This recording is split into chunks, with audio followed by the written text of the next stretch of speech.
Vous voulez peut-être vivre votre vie à vous. C'est-à-dire que vous avez peut-être des particularités, comme tout le monde. Comme tout le monde, vous êtes unique. Et donc, comme tout le monde, vous avez peut-être besoin de vivre une vie unique, une vie donc à vous. Et aujourd'hui, pour vous aider sur ce chemin, je vous propose d'utiliser un outil inédit pour ça, parce qu'à la base, c'est pas un outil qu'on pense en premier pour ça. Je vais vous parler de CNV ou de communication non violente. Alors là, justement, la communication non violente, ce qui est intéressant, c'est que, en premier lieu, c'est pas de la communication. Je vais essayer de vous expliquer tout ça.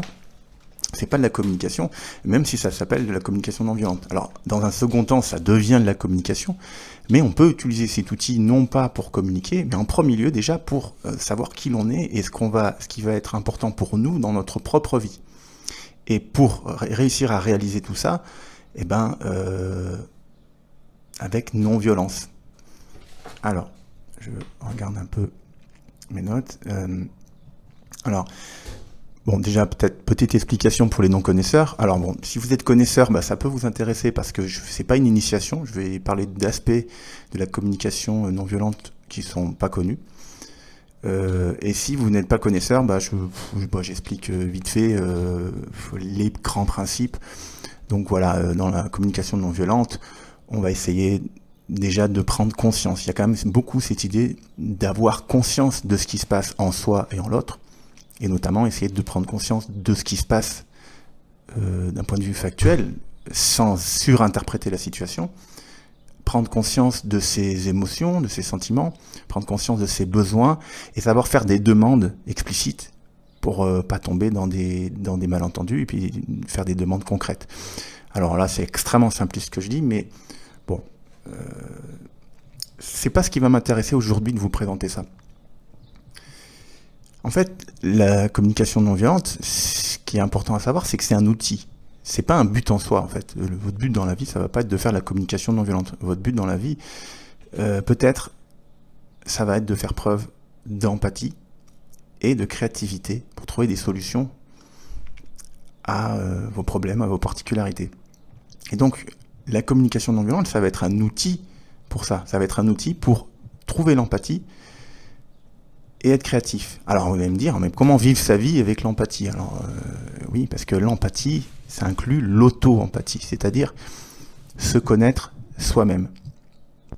Vous ne pourrez pas vivre votre propre vie si vous ne vous connaissez pas, si vous ne comprenez pas ce qu'il y a en vous comme besoin non compris. Et notamment, c'est souvent l'un des gros problèmes, c'est qu'on ne comprend pas bien ses propres besoins, on ne comprend pas bien ce qu'on... comment dire ? C'est comme si en nous, il y avait un gros brouillard, et que si on n'avait pas appris à naviguer à l'intérieur, on se perd très très souvent. Et donc, la communication non violente, ça va être un outil pour ça. Et notamment, la communication non violente, c'est aussi un outil qu'il faut apprendre, où il faut savoir à ne pas utiliser. Voilà, c'est mon point de vue, mais je pense que c'est un outil qu'il faut savoir ne pas utiliser, savoir quand ne pas l'utiliser, savoir quand le nuancer, quand l'utiliser d'une façon ou d'une autre. Mais ça, après, c'est l'expérience qui le dit. qui le dit. Alors, comme je disais, il y a le fait de, en premier lieu, dans toute démarche d'évolution, d'épanouissement, de progression dans sa vie, il va y avoir l'idée d'abord de savoir quel est le problème, et ensuite de trouver des solutions à ce problème. Vous allez chez un docteur, il va d'abord vous faire un diagnostic, donc savoir quel est votre problème, et ensuite il va trouver des solutions à votre problème. Et ça, c'est un peu universel, hein. Chaque fois qu'il y a un problème, à chaque fois qu'on veut essayer d'avancer, de progresser, d'abord on va essayer de savoir ce qui se passe, et ensuite on va trouver des solutions. Donc on revient donc à l'empathie, qui permet de savoir ce qu'il y a en soi, et ce qu'il y a chez l'autre, ce qu'il y a dans l'autre, et ensuite, il va y avoir la créativité qui va permettre de trouver des solutions ensemble. Et donc voilà, donc c'est grâce à l'auto-empathie que vous allez apprendre à vous connaître.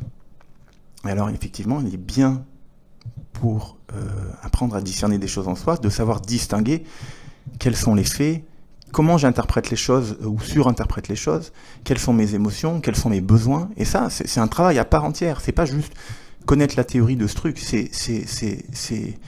c'est plonger les mains dans la boue ou dans le brouillard intérieur, pour dire comme ça, et essayer d'aller voir ce qui se passe et le faire régulièrement. Et donc c'est un travail avant tout. C'est pas juste un outil comme ça où on se dit oh là là, je vais utiliser telle manière de parler et c'est bon, je fais de la communication non violente.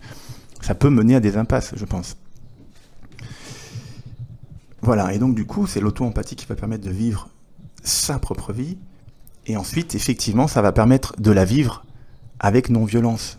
Pourquoi ? Parce que bon, vous pouvez décider de vivre votre vie en prenant en compte absolument personne, et en disant que vous allez imposer votre vie aux autres. Bon, en réalité, ça va pas vous permettre de vivre votre vie, de faire ça, parce que il va y avoir tellement d'inconvénients. Vous n'allez pas nourrir vos besoins de connexion, de relation, d'amitié, de prendre soin des autres. Tous ces besoins-là, ils risquent d'être mis à mal par le simple fait que vous allez vouloir imposer votre fonctionnement. Donc effectivement, c'est vivre votre vie et avec non-violence. Et tout ça, finalement, ça s'appuie sur un socle qui est pareil, peut-être pas toujours compris ou connu dans la communication non violente, c'est l'humanisme. Finalement, pour vivre votre propre vie, la communication non violente, elle pourra vous aider aussi en vous apprenant à faire preuve d'humanisme. Et alors là, c'est un changement radical dans notre perception des choses. C'est pareil, c'est pas juste j'utilise des outils, des techniques toutes faites, la technique ABC pour faire ci ou ça. C'est aussi, je change des choses fondamentales dans ma vision des choses. Et donc, avoir une vision humaniste, ça va être comprendre que même derrière la violence, il y a des humains. Alors quand je dis violence, je ne parle pas de violence, forcément de violence physique. Hein. Quand voilà, la non-violence dans nos communications non violentes, ça parle pas forcément de violence physique. C'est la violence dans un sens très général, faire des reproches, juger les autres. Tout ça, ce sont il y a aussi les violences qu'on fait à soi-même. Il y a toutes sortes de formes de violence.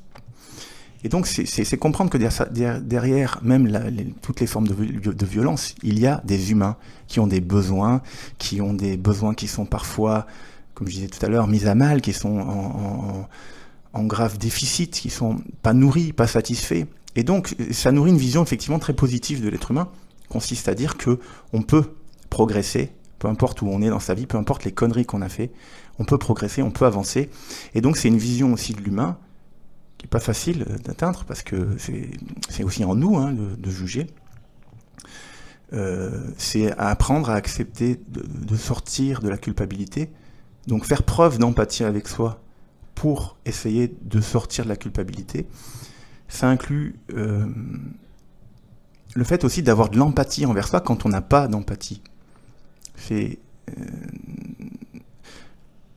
Et puis, voilà, c'est comprendre aussi que la violence, finalement, voilà, c'est souvent, ça arrive souvent quand on se coupe de soi-même et de ses besoins.